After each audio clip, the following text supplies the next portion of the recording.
नमो अरहंताणं नमो सिद्धाणं नमो आर्याणं नमो वज्रायाणं नमो लोये सवसाहुणं शुद्धात्मानमनेकान्तं साधुमुत्तं मंगलम् वन्दे सन्दृष्टिसिद्ध्यर्थं सन्दृष्ट्यर्थप्रकाशकम् मंगलम भगवान वीरो मंगलम गौतम गणे मंगलम कुंद कुंदाद्यो जैन धर्मोस्तु मंगलम सर्वमंगल मांगल्यम सर्वकल्याणकारकम प्रधानम सर्वधर्माणां जैनम जयतु शासनम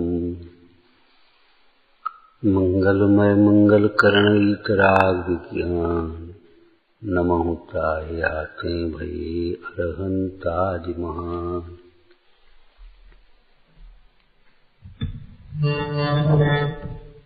टोटमल जी ने संसारी जीव के को रोगी की उपमा दी है। हमने आपसे कई बार कहा है मंदिर में ऐसे आना चाहिए जैसे रोगी किसी वैद्य के पास जाता है।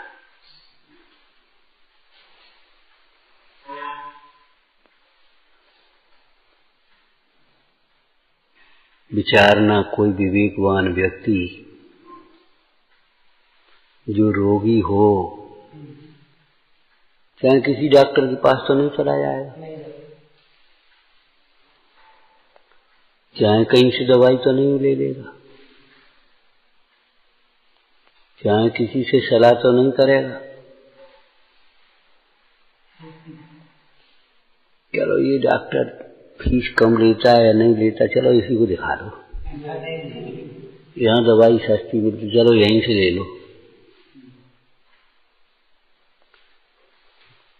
सस्ती ढूंढेगा कि सच्ची ढूंढेगा, विचारना। और यदि लोभ की तीव्रता बस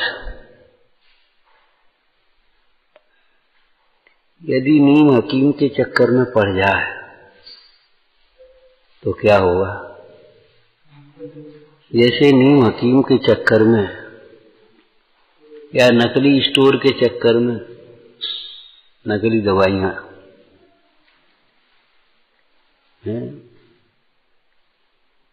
है कंपाउंडर भी ढंग का नहीं और बनता है अपने को बड़ा डॉक्टर, उसके चक्कर में पड़ जाए। कंपाउंडर भी ढंग का नहीं है और समझता है अपने को डॉक्टर, डॉक्टर नहीं होने, चलो इनसे पूछो। आपने दो चार चुटकुले भी सुने होंगे इस तरह के। किसी डॉक्टर के यहाँ वो काम करता, एक ऊंट आया तो गली में बड़ा फूला हुआ। बोले अच्छा देखना पर। बोले ऊंट है, ये बताओ कहाँ गया था, कैसे चला था, क्या हुआ था? बोले साहब वो ऐसे तो ठीक है, कोई तरबूज खा गया। बोले समझ गए, बस ठीक है। बोले लिटाओ इसको, एक लात मारी, तरबूज फूट गया, नीचे चला गया, ठीक हो गया। उसका जो कंपाउंडर था झाड़ू छाप, उसने कहा जी तो बढ़िया बात, काय कोई इनके यहाँ नौकरी करे। पहुंचा जाकर के, हाँ सेवा को सीखने को नौकरी मानता है, जल्दी से सीख जाना चाहता है और फिर सिखाने की और करने की जो प्रवृत्ति पड़ जाती है, उनको इस दृष्टांत से शिक्षा लेना चाहिए।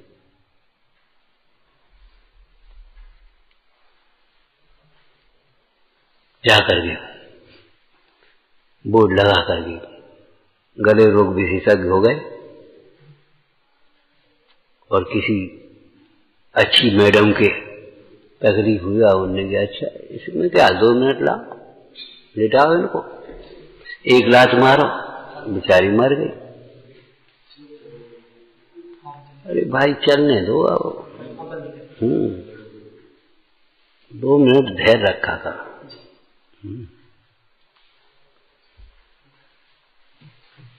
मुख्य मार्ग समझो, बाहर की लाइट का भरोसा नहीं, अपनी स्वयं की लाइट रखो। बोलो मेलों में, बाजारों में अपनी इमरजेंसियां, अपने इन्वर्टर वो चल रही तो एक जल रही, वो जल जाने का कोई दिक्कत नहीं। लेकिन 2 मिनट के लिए अगर वहां बंद हो जाए तो क्या होगा? अभी लुट जाएगा, कुछ ना कुछ उपद्रव हो जाएगा। 2 मिनट के लिए अगर चली गई,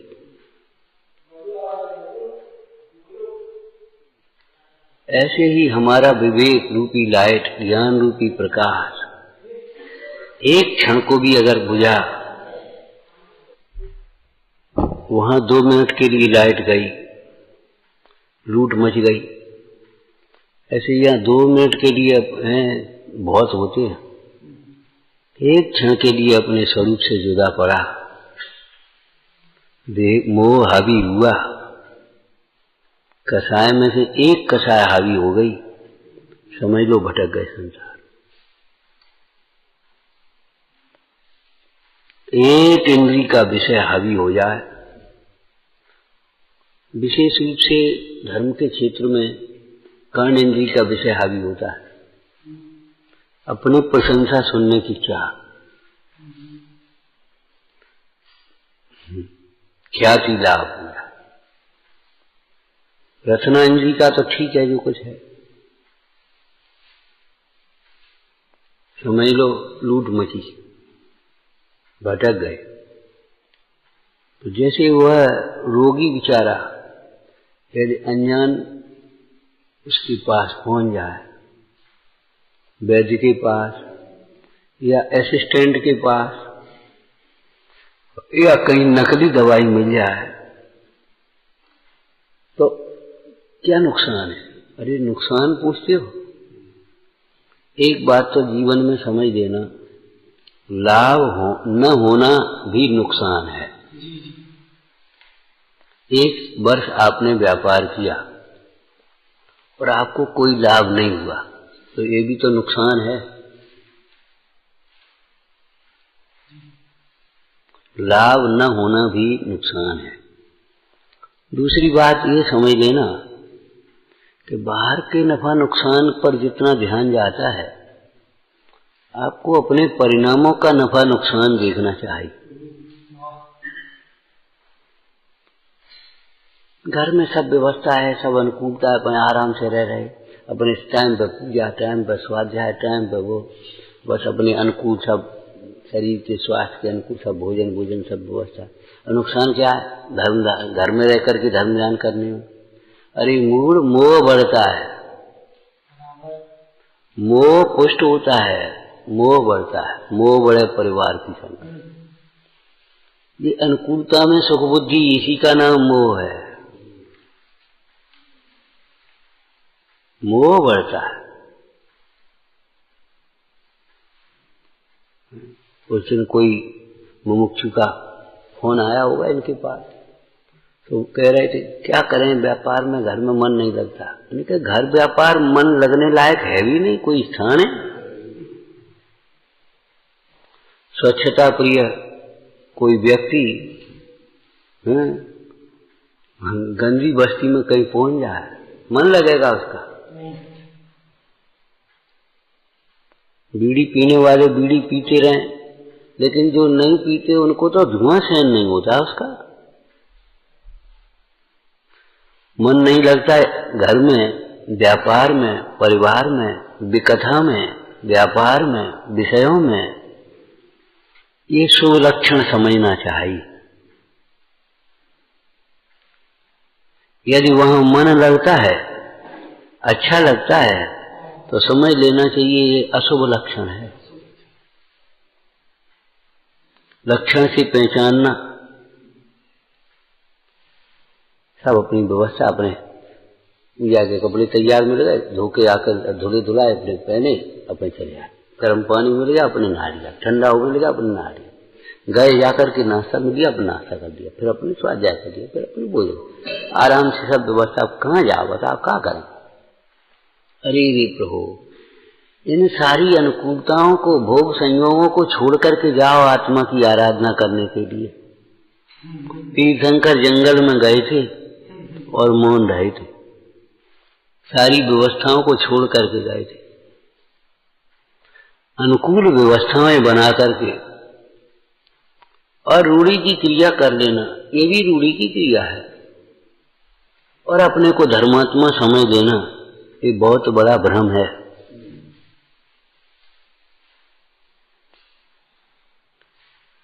ये बड़ा भ्रम है।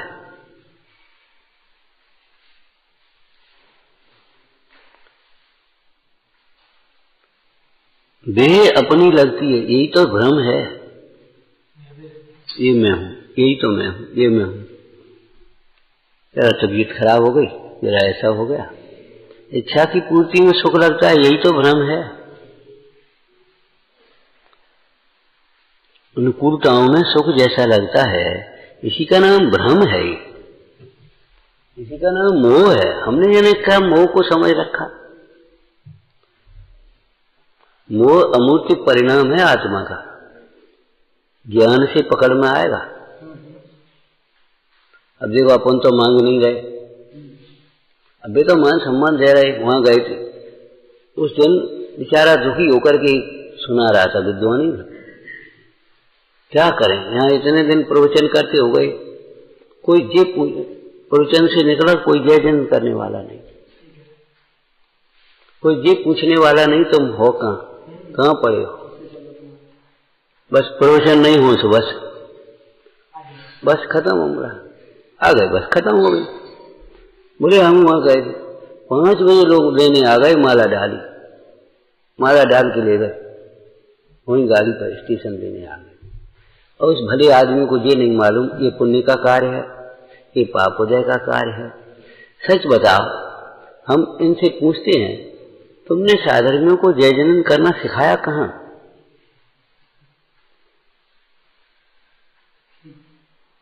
अपने बड़ों की विवेक उनके सामने करी कहाँ?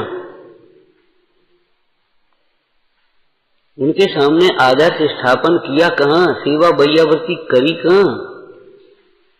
सिखाई कहाँ? चलो भाई अपन करे, आज कोई बात नहीं। न आचरण से सिखाया, न उपदेश से सिखाया। अब उस ताको जो उदय आया, अब उदय आया, अब तुमको लगता है,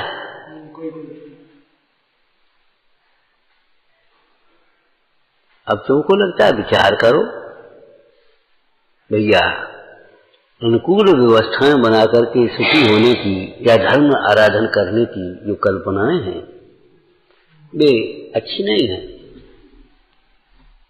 साधना परिश्रमों के मार्ग है, परिश्रमों का मार्गाच्यवन निर्जरार्थम परसोडभ्या परिसहा।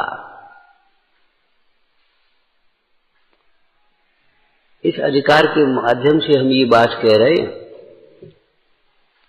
ऐसे संसार रूपी रोग का रोगी, इच्छा रूपी रोग का रोगी या मोही जीव, लोभी जीव, तृष्णावान जीव, यदि अपना कल्याण करने के लिए, सुखी होने के लिए यदि पहुंच जाए, राग द्वेष मलकर मलिन,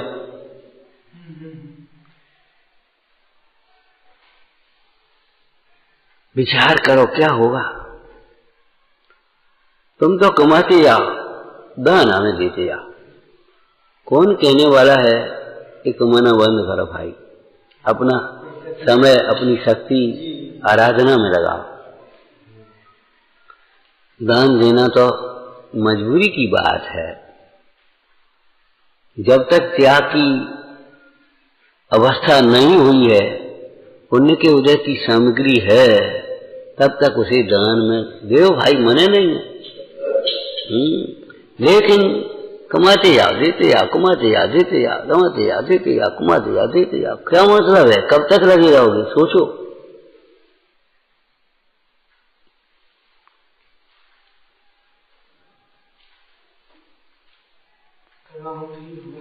मतलब ये है जैसे विपरीत वैद्य विपरीत उसका असिस्टेंट ही समझ लो,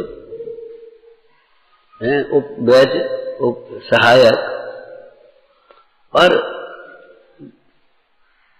विपरीत औषधि से रोग बढ़ता है बिगड़ता है। हाँ, ऐसे ही मोह बढ़ता है। एक शब्द टोटोमल जी ने बहुत सुंदर लिखा है, शैलाला में भी लिखा है, मोह पुष्ट होता है, उसे चिर दर्शन मोह। अनादिकाल से विषयों में सुख की वासना थी और वहां विषय की पुष्टि भी हो रही है और धर्मात्मा की डिग्री भी मिल रही है। अब का पूछो, पैसे ही का खेल है।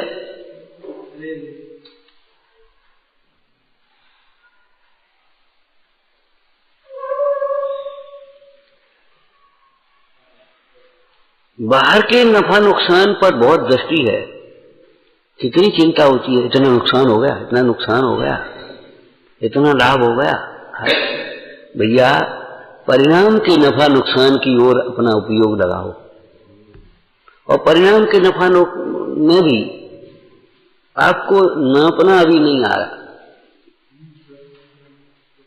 क्या थोड़ी गुस्सा आ गई, थोड़ा मान आ गया, अरे ये तो ठीक है, मोह बढ़ता चला जा रहा है। मूल में ये मोह,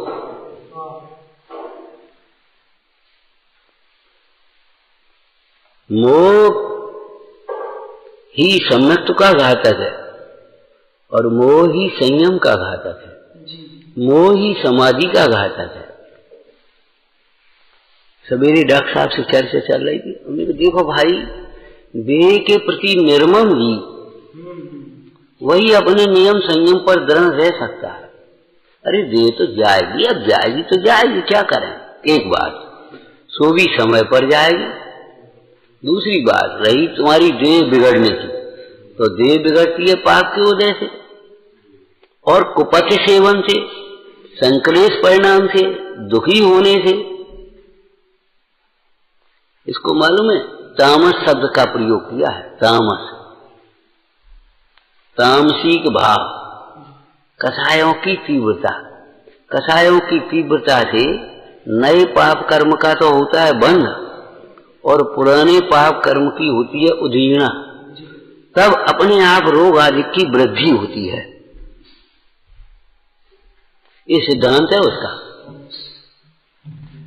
ये तो धर्म शास्त्र हैं, मोक्ष मार्ग के शास्त्र हैं।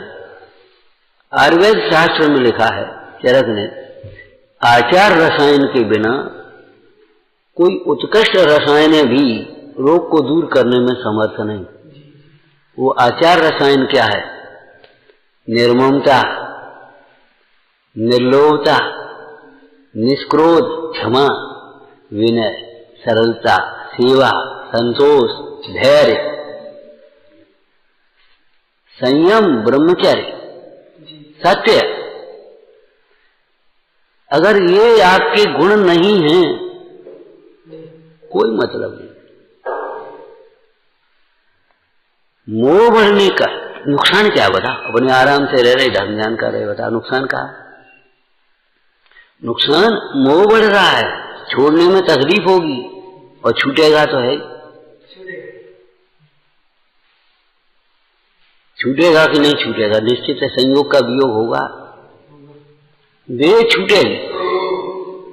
समाधि की चर्चा हो रही थी डॉक्टर साहब से, बोले जी बेड सूद हो जाते, तमाम हो जाते। बोले बात ये है, शरीर अपने अवस्था के अनुसार, पाचन उसका कमजोर हो गया, आप श्रम भी कम करो, मानसिक श्रम भी कम करो, विश्राम भी ज्यादा मत करो, अपना धर्म ध्यान में चित्त लगाओ, चिंता फिक्र ये सब दुनिया की चाबी कुंजी और ये सब छोड़ो और भोजन आदि को घटाते जाओ। उससे मल का शोधन होता चला जाएगा तो शरीर में तुम्हारे ये रोग आदि अपने आप नहीं हो पाएंगे, उपद्रव नहीं होंगे, वेदना भी नहीं होगी। अब क्या होता है, विशेष रूप से हमारे समाज में, देश में, न कचू खाओ, न कचू खाओ, न कचू खाओ। अब कचू ले नहीं रहे, न कचू ले, हाँ, अब आज 2 रोटी लेने लगे, 2 रोटी खा ली, अब वे तो सूल उत्पन्न कर रही है अब अंतिम समय में। हमने विचार किया कि देखो, जब शरीर से काम नहीं है, आपका नौकर कोई काम न करे तो आप कितना देंगे? पूरी तनख्वाह देंगे? नहीं देंगे। हमने कहा मुंडाज का कितना एग्रीमेंट अच्छा है, जब तक खड़े होने की शक्ति है और शोधन की शक्ति है, दिखने की शक्ति है, तब तक भोजन है, नहीं तो बंद, खत्म। कितना सुंदर एग्रीमेंट। जब आपसे उठा नहीं जाता, लेटे रहते हैं, अब उतना ही भोजन वैसा ही करना चाहो, पराठे और पूरी और मिठाई और ये खाओगे तो बेड सूट तो होंगे, हम क्या करेंगे?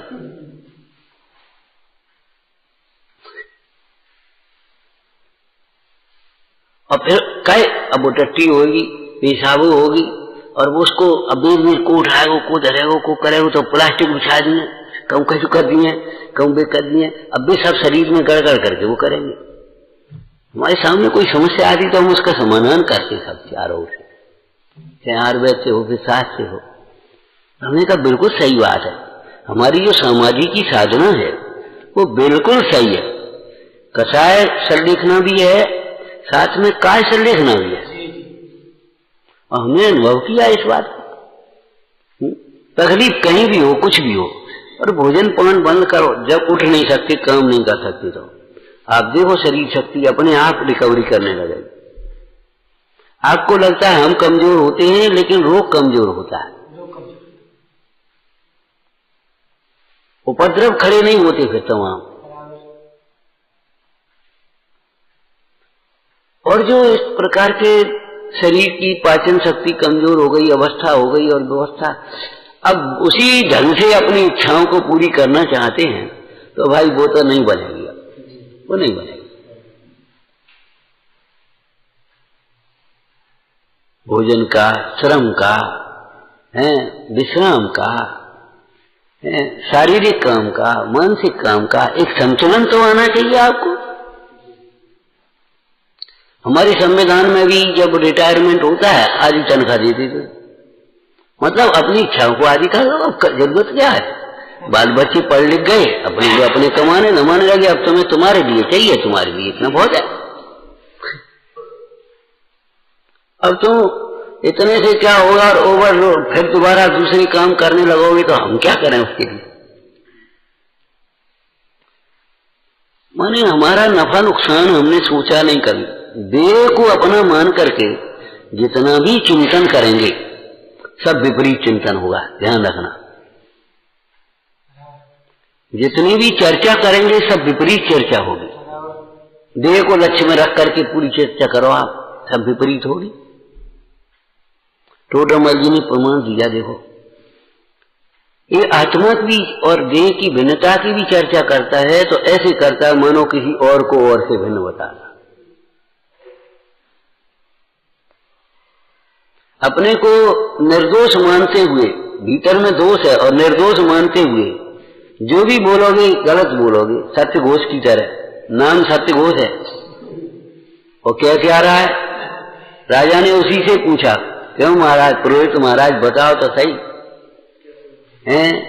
सत्य के लवाजा पहन करके, वेश धारण करके, सत्य की घोषणा करके और झूठ बोले, धोखा दे राज्य को, लूट मार करे, उसको क्या सजा? अरे महाराज, उसको, उस दुष्ट को तो हैं 100 मक्के लगाओ पहलवानी को, पुरानी भाषा है। एक थाली गोबर खवा, और नहीं तो मुंह काला करके गधे पर बैठा करके सबरी धन लूट लो और बाहर चले जाओ, निकाल दो बाहर। तो क्या तैयार हो जाओ, ये रत्न तुम्हारे घर से आए। हम ये कह रहे हैं, चर्चा करने में भी हमारी भूल क्या रहती है? पाप को दुख का कारण कौन नहीं कहता, बता? पाप को दुख का कारण कौन नहीं कहता? और कौन पाप को दुख का कारण मानता है?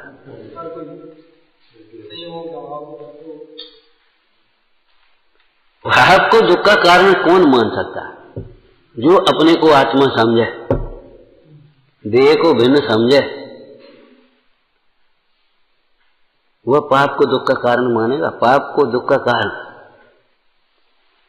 एक बात बता, दुख दूर करने के लिए दुख के कारण को दूर करने का उपाय कौन नहीं करता? तो देह को अपना मरने के बाद दुख दूर करने के आप क्या उपाय करते हो? क्षेत्र बदलते हैं, नाना प्रकार के संयोगों की में दिमाग दौड़ता है, लेकिन कभी उपयोग बदलने की कोशिश करते हैं?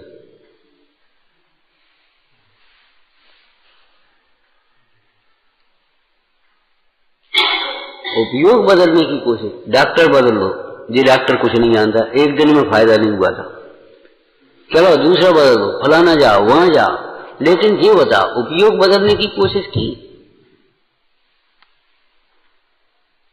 तत्व विचार में जिन भक्ति में अपना उपयोग लगाया,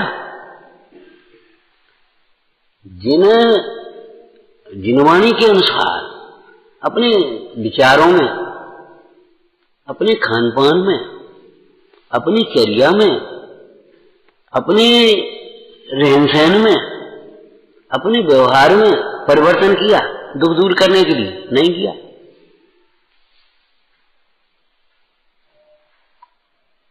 बताओ आप, गर्मी बहुत है, पंखा लग जाना चाहिए, देह से भिन्न आत्मा की भावना मानना चाहिए, परी से सहन करना चाहिए, ये कभी विचार किया? पंखे की हवा गर्म है तो कूलर लग जानी चाहिए, कूलर है तो एसी गर्म लगनी चाहिए। अब डेंगू नहीं होंगे तो क्या होंगे? हम क्या करें? डेंगू तो होंगे ही।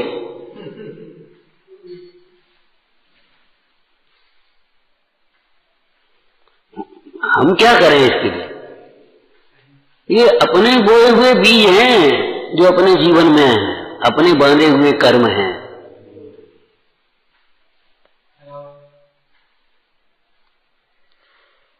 एक लाइन याद है आपको? हम सुख से हैं कितनी दूर, सुख हमसे है कितनी दूर, हम अपने से जितनी दूर, है ना? ये तो हो गया निश्चय का कथन। अब इसमें व्यवहार तो बताओ। सुख हमसे है कितनी दूर, हम जितने हैं भगवान से दूर, हम जितने हैं गुरुओं से दूर, हम जितने हैं जिनवाणी से दूर, हैं हम जितने हैं धर्म से दूर। ठीक है? अब धर्म में अर्थ घटा भैया, हम जितने हैं सम्यक से दूर, सुख हमसे है उतनी दूर, हम जितने हैं ज्ञान से दूर, भेद ज्ञान से दूर। ठीक है? ज्ञानाभ्यास से और भेद ज्ञान से जितने दूर हैं, सुख संपदा हमसे दूर है। हम जितने हैं अहिंसा से दूर, जितने हमारे मन में हिंसक भाव आते जाएंगे उतनी ही हमारी सुख संपदा झूठी होती चली जाएगी। पापानुबंधी पुण्य के उदय में बाह्य लक्ष्मी मिल सकती है, पद प्रतिष्ठा मिल सकते हैं, भोग संयोग मिल सकते हैं, रहने को ये सब बढ़िया बढ़िया भवन तुम्हारे घुटन है, भवन का है भाई। ज्ञानियों ने क्या लिखा? बाल सो भवनवान, काल सो कुटुंब का है। कैसे लिखा होगा? कैसे लिखा होगा? क्यों भैया? गृहस्थों ने लिखा है, पंडित बनारसीदास जी का है। लगता है हम सूर्य की तख्ते पर बैठे हैं। कच्चा घर, छोटा घर, वैसा घर हमको खराब लगता है, इसलिए घर के फिनिशिंग में, घर के बनाने में पूरा उपयोग लगा रहता है। घर छोड़ने की भावना कहाँ? पूरी जिंदगी घर बनाते बनाते चली जाती है, घर बसाते बसाते चली जाती है, और घर को छोड़ करके चले जाती है। हमारे उपदेशकों ने नीति में उपदेश दिए तो ऐसे ही, भले काल्पनिक हैं लेकिन वैसे ही नहीं दे दिए। एक राजा ने बढ़िया महल बनाया, बहुत आलीशान महल, बड़े बड़े कारीगर बुला करके। अब जब बनाया तो काय के लिए? रहने के लिए तो बनाएगा नहीं कोई, रहने के लिए बहुत है, दिखाने के लिए तो जो आए उसको दिखाए। एक बार एक अपने त्यागी जी पहुंचे भोजन के लिए, भोजन कराया बड़े आदर से, और फिर महाराज देखो ये अवैध बनवाओ है, और अब वो पूछ तो रहे नहीं, और वहां से वो कारीगर बनवाए थे, किवाड़ लगा देंगे, 50,000 रुपये लगे बनवाई के, और अब 50 का हो तो वो तो हम वैसे ही कह रहे पुरानी भाषा। और ये इतने साहब, और जो पत्थर वहां से मंगवाया था हमने, और जैसा वहां से वो कारीगर आए थे, और वहां से वो नक्काशी वाले आए थे, और पेंटिंग में 3 महीना लगे थे, उसमें ऐसा हुआ था बहुत महाराज। अब वे सोचे कछु तो कहेंगे महाराज, महाराज का कहें सोच रहे, कहा क्या मोही, क्या प्रशंसा करें परिग्रह की और भोगों की और हिंसा की और पाप की।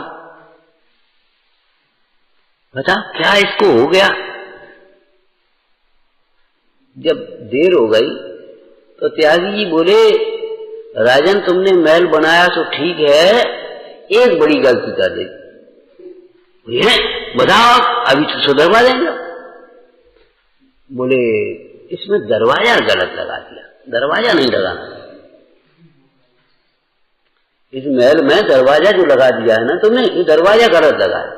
इसी दरवाजे से एक दिन निकलना पड़ेगा, इसी दरवाजे से निकलोगे कि महल यहीं खड़ो रहेंगे। दरवाजा बहुत गलत लगा, दरवाजा नहीं। जी क्या मतलब, महल यहीं खड़ा रहेगा और हमें निकलना पड़ेगा।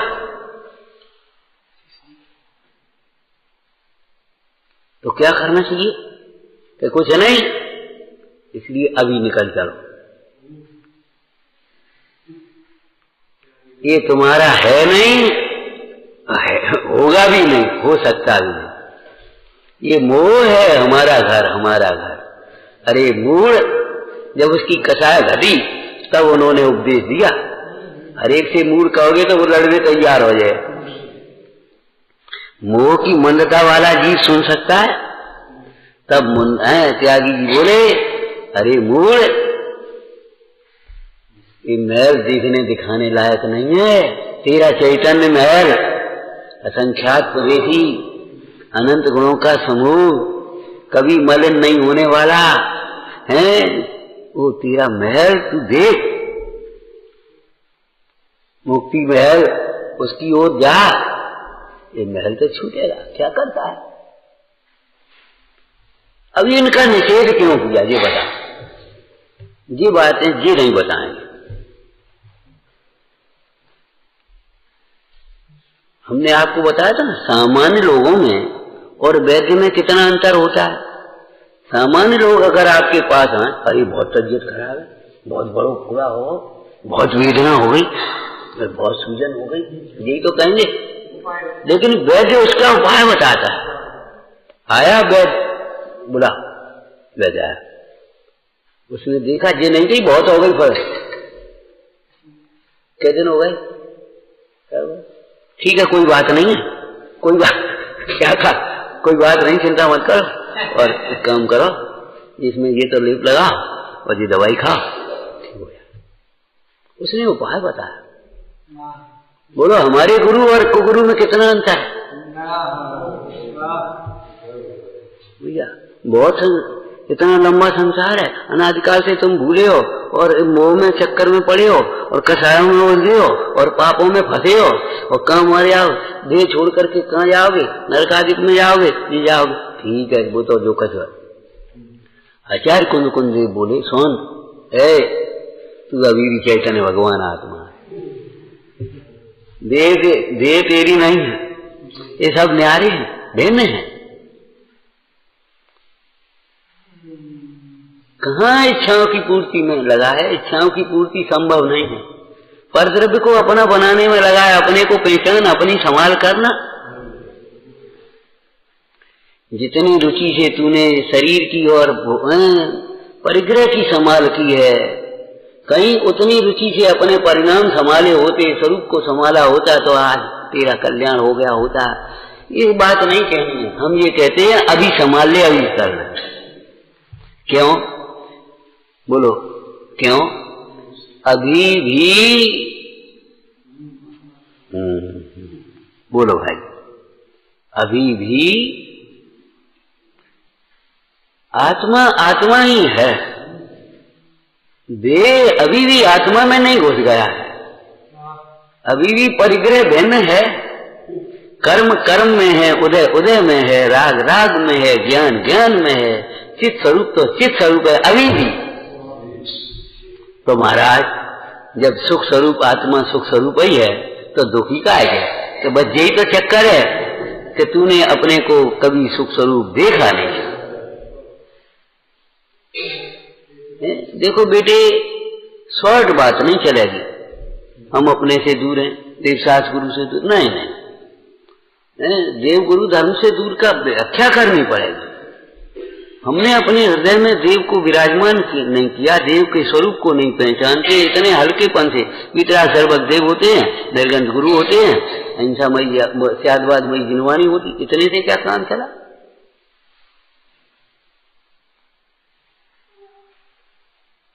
इतने से कैसे काम चल जाएगा?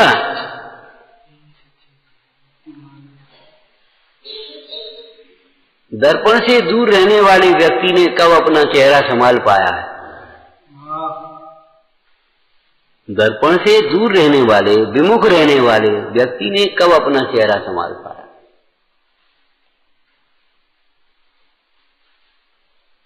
लग जाए तो लग जाए, चंदन का तिलक भी लगा दे तो ने शीशा देखा नहीं, लग जाए तो लग जा, रह जाए तो रह जा, टेढ़ो हो जा तो हो जा।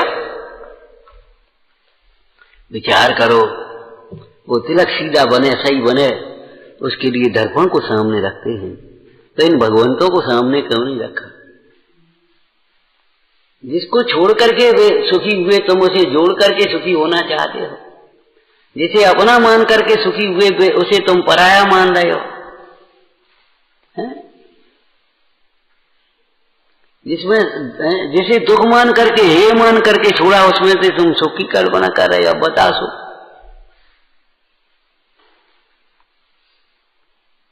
दूर का मतलब भावात्मक दूरी, भावात्मक दूरी।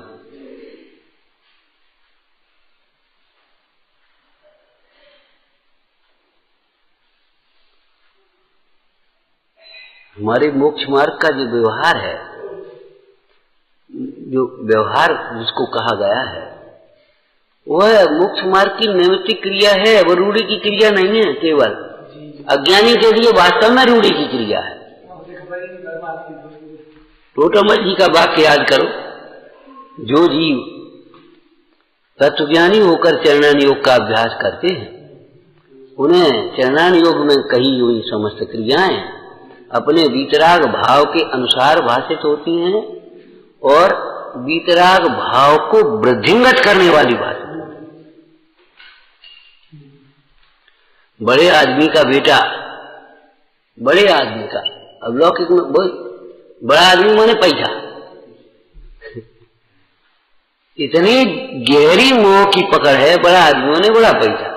अरे ठीक है, हम दृष्टांत भी उसी का दे रहे हैं अभी, लेकिन बड़ा आदमी खाली पैसा से नहीं होता, बड़ा आदमी होता है वेद ज्ञान से, ज्ञान वैराग्य से बड़ा होता है, त्याग से बड़ा होता है, संयम से बड़ा होता है।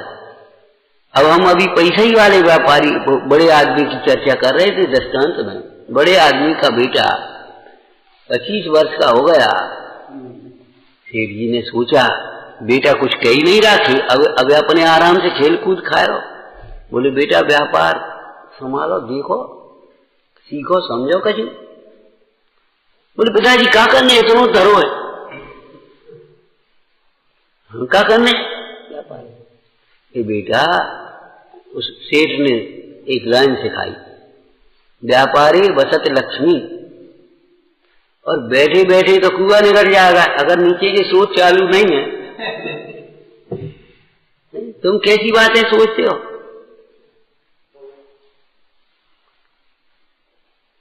व्यापार में नहीं लगे तो व्यापार में लगाते, और व्यापार में लगे तो सेठ जी फिर क्या बोले थोड़े दिन बाद, ये धंधे बंधे में वैसे ही लगे रहे, धंधे में पुण्य से आती है, सफलता मिलती है। कुछ मंदिर जाओ, पूजा करो, दान करो, पुण्य करो, विकथा में मत बैठो, उल्टे सीधे विचार मत लाओ कतई। परसों चर्चा की थी सवेरे, भैया पर सन्मुख उपयोग, पर के बारे में ज्यादा मत सोचो, मत बोलो, मत सुनो। काम की बात कहो तुम तो। न पर के बारे में ज्यादा सोचो, न पर के बारे में सुनो। क्यों? हाँ हाँ, ध्यान रखना। सुनते सुनते वो भीतर बैठ जाती है और वो चलने लगती है अपनी। नहीं नहीं, राग द्वेष करता और कथा कबहू न सुनिए। धर्म से विमुख करने वाले, धर्मात्माओं से दूर करने वाली, धर्मायतनों से दूर करने वाले जो वचन हैं, उनको भी आगम में असत्य वचन कहा है। असत्य वचन है। आपको लगता नहीं है हम रोज पूजा करते, अरे भैया ऐसी पूजा से कल्याण नहीं होगा, हम तो दोनों टाइम स्वाध्याय करते। अरे ऐसे स्वाध्याय से नहीं काम चलेगा भाई। अंतर में चिंतन करो, खूब चिंतन करो। देव से दूर, गुरु से दूर मतलब क्या है बोलो? उनके स्वरूप का चिंतन, आकार का अवलोकन नहीं करते, स्वरूप का चिंतन नहीं करते, उनकी विनय नहीं करते, सेवा नहीं करते, दान पुण्य नहीं करते, ये है दूरी। और ये तो बहुत स्थूल व्यवहार है, सूक्ष्म व्यवहार की भी खबर नहीं है। उनके बताए हुए तत्व के मार्ग पर चलते। हे को हे, उपाधेय को उपाधेय नहीं समझ रहे। धर्म से दूर का मतलब समझ गए? अहिंसा से दूर, सत्य से दूर। विचार करो, हम कितनी देर बैठे रहते हैं और झूठी बातें करते, सांची करते। ये बताओ,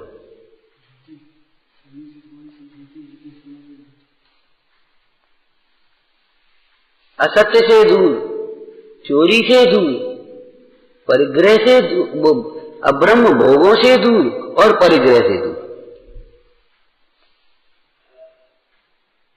तब धर्म के समीप आएगा। हिंसा, झूठ, चोरी, कुशील, परिग्रह से दूर होगा तो धर्म के समीप आएगा, और इनके समीप जाएगा तो धर्म से दूर होगा। क्रोध, मान, माया, लोभ आदि की तीव्रता जब होगी, अकेले क्रोध की नहीं, मान की भी तीव्रता होगी, नहीं आ पाएगा देवगुरु धर्म के समीप, नहीं आ सकता। और धर्म के समीप नहीं आ सकता तो सुखी भी नहीं हो सकता। और जो छठवां अधिकार जो चर्चा चल रही है, मतलब ये सब दूर करने वाले हैं।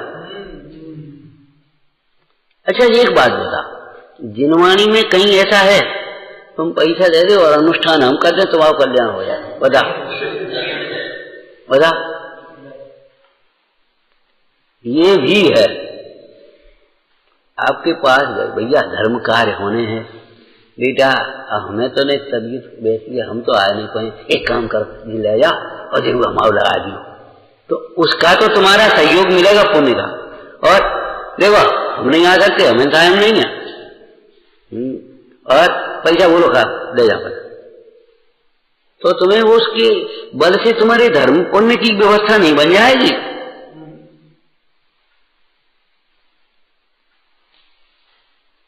धर्म परिणाम का नाम है, परिणाम से ही धर्म होता है।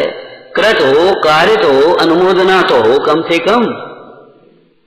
जब अनुमोदना भी नहीं होगी तो फिर क्या होगा? नाक पे थोड़ी तकलीफ हो गई, बोली क्या बात है, हमने काऊ देख के नाक बहुत से कोड़ी होगी। नाक से पाप करते, नाक से पाप करने का फल नाक के रोग होना है। कान से पाप करने का फल कान में रोग होना है, कान के रोग होना है। आंख से पाप करने का फल आंख में रोग होना है। जितने भी रोग होते हैं पाप से होते हैं। अपन कितनी बातों को नाक मुंह से कोड़ते हैं, कितनी जगह नाक मुंह से कोड़ते, बताओ। वस्तु स्वरूप को देख करके निर्विचिकित्सा अंग का पालन करना, कहीं नाक मुंह से कोड़ने का काम नहीं है। कोई बीमार है, उल्टी हो गई, कोई तकलीफ हो गई, कोई को दुर्गंध आ रही, अरे कोई बात नहीं, कोई चिड़चिड़ा हो गया, कोई उसमें बैठा हो गया, नहीं नाक मुंह मत सिकोड़ो, बिल्कुल मत सिकोड़ो भैया, तुम्हारी पूजा मिथ्या हो जाएगी, तुम्हारा स्वाध्याय मिथ्या हो जाएगा। तुम सोचो स्वाध्याय से और पूजा से तुम्हें कल्याण हो जाए, ऐसा नहीं। तुम्हारा उपवास, तप, व्रत, शील, संयम सब मिथ्या हो जाए। कान से पाप विकथा सुनना, कुकथा के सुनवे को दो कान बड़े, लिखा है कि नहीं निर्माणी, कुकथा के सुनवे को दो कान बड़े। किनके पास बैठते हो, क्या करते हो, ये बहुत विवेक की बात है। क्या पढ़ते हम तो भावना यही भाते रहे सदा सत्संग उन्हीं का, ध्यान उन्हीं का, तभी तो उन जैसा सुख मिलेगा। उन जैसा सुख चाहिए, और हम कहाँ बैठे हैं, कहाँ सुन रहे हैं, क्या कर रहे हैं, क्या हो रहा है। हमने धर्म को और जीवन को दो टुकड़ों में बांट दिया। बस पूजा कर लो, ने कहा दान पुण्य कर लो, ने कहा अपना स्वाध्याय कर लो, ने माला फेर ली, ने यात्रा कर आए, ये तो हो गया धर्म, और जीवन में क्या कुछ होता है। ऐसा नहीं होता भैया। हजारों औषधियों के द्वारा भी कुपथ सेवन करने वाला जीव निरोगी नहीं हो सकता। देवशास्त्र गुरु सर्वोत्कृष्ट पदार्थ हैं, इनके स्वरूप का, इनके उपकार का है, इनके उपदेश के रहस्य का भली प्रकार से विचार करना, हृदयंगम करना। औषधि के सेवन से रोग मिटता है, औषधि की पूजा से नहीं, औषधि की प्रशंसा से नहीं। लेकिन ये बताओ, कौन रोगी जिस औषधि से ठीक हो जाए उसकी प्रशंसा नहीं करेगा? बता, प्रशंसा स्वयं होगी। दवाई बहुत बढ़िया है, 2 खुराक में आराम मिल गया, लगाते ही आराम मिल गया, समझ बहुत दवाई बढ़िया है। वो डॉक्टर बहुत होशियार है। अरे साहब तुमने बहुत अच्छो करो, तुमने बचाए लो, हम कहाँ भटक, तुमने अच्छी जगह पहुंचा दो हमें, बहुत बढ़िया। तो विचार करो, जब लौकिक में ये होता है तो देवशास्त्र गुरु का बहुमान भक्ति क्यों नहीं होगी? हम पूछ रहे, बता कैसे नहीं होगी, बता। लेकिन ये बता, प्रशंसा, भक्ति, पूजा इतने मात्र से रोग किसका ठीक हुआ है? एक दवाई हम आपको बता रहे, आप अपनी डायरी में नोट कर लो और रख दो, और रोज उसको देख लो कितने दिन में ठीक होगी। आखिर वो दवाई ला करके सेवन करना पड़ेगी। तो अहिंसा का जीवन में सेवन करना पड़ेगा, सत्य का सेवन करना पड़ेगा, आचौर्य का सेवन करना पड़ेगा, शील संयम का, संतोष का सेवन करना पड़ेगा जीवन में। अब हम 2 टुकड़े कर देते व्यवहार में। इन सब से जो हमें विरक्त करता है, किनसे? पापों से विरक्त करते हैं। पाप माने मोह से, कसायों की तीव्रता से, हिंसा से, दुर्भावों से, वो तो समझ ले सुदेव सुगुरु सुधारू। और जो इनको पोषण करता है, उन्हीं में उलझाए रहता है, वो समझ लो कुदेव कुगुरु सुधारू। बस इतना था वहां।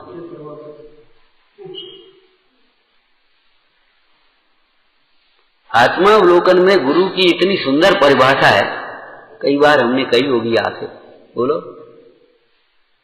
जो महात्मा देह से भिन्न अपने को निरंतर आत्मा ही अनुभव करते हैं और शिष्यों द्वारा दुख से दूर करने के उपाय को पूछे जाने पर देह से भिन्न आत्मा का उपदेश देते हैं। तू देह को मत देख, देह की ओर देख देख करके अपने परिणाम मलिन मत कर, आत्मा की ओर देख देख करके अपने परिणामों को उज्ज्वल कर। बस उन महात्माओं को गुरु कहते।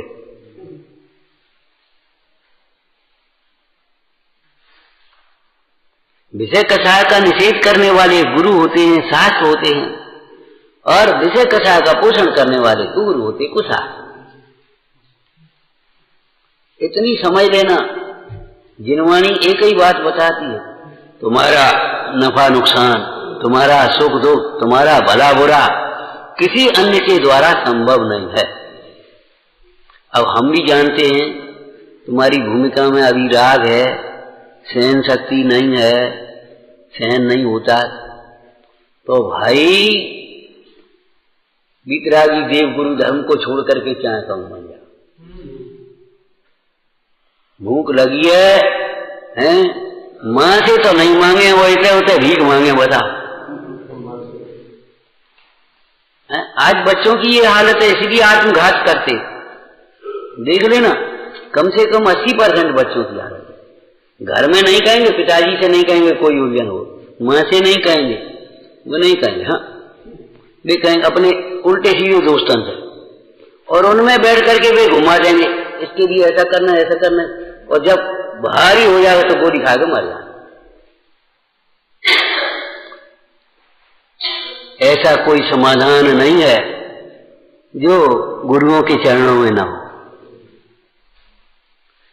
जिनवाणी में न हो, वीतरागी देव की भक्ति से न हो, श्रद्धा भक्ति में श्रद्धा अंतर्गत समझना, श्रद्धा भक्ति से न हो जाए। ऐसी कोई समस्या नहीं जिसका समाधान न हो, और इनसे दूर रह करके कोई समस्या का समाधान नहीं कर सकते। ये निमित्त का कथन है। अपने मतलब के लिए तो निमित्त निमित्त शब्द सीधे आते हो, और कहते साहब वो निमित्त निमित्त क्या, निमित्त निमित्त क्या होता है, बिना अध्यात्म समझे नहीं समझ पाओगे, उल्टे सीधे भटकोगे। फिर वो कहते देखो साहब, जैसे वैद्य के पास जाते हैं सुबह चले जाते, वो निमित्त नैमित्तिक होता है। निमित्त नैमित्तिक संबंध ये होता है वीतरागी देव की भक्ति।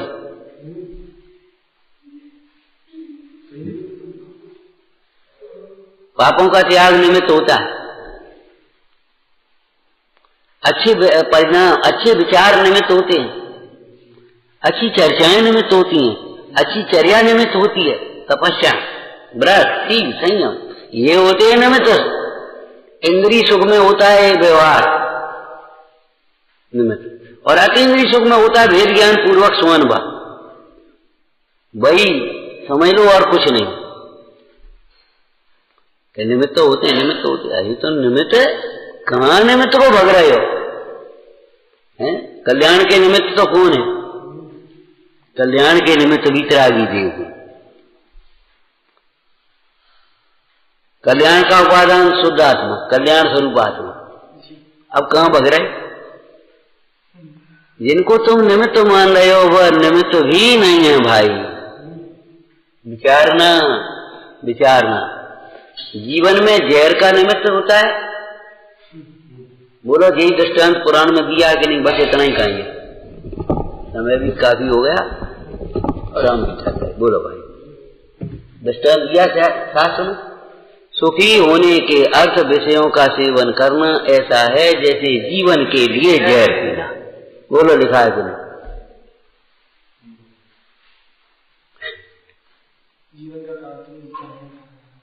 निमित्त है तो शरीर चलाने के लिए निमित्त होता है, निमित्त होता है। तो भैया पक्ष निमित्त होता है, कुपक्ष निमित्त नहीं होता।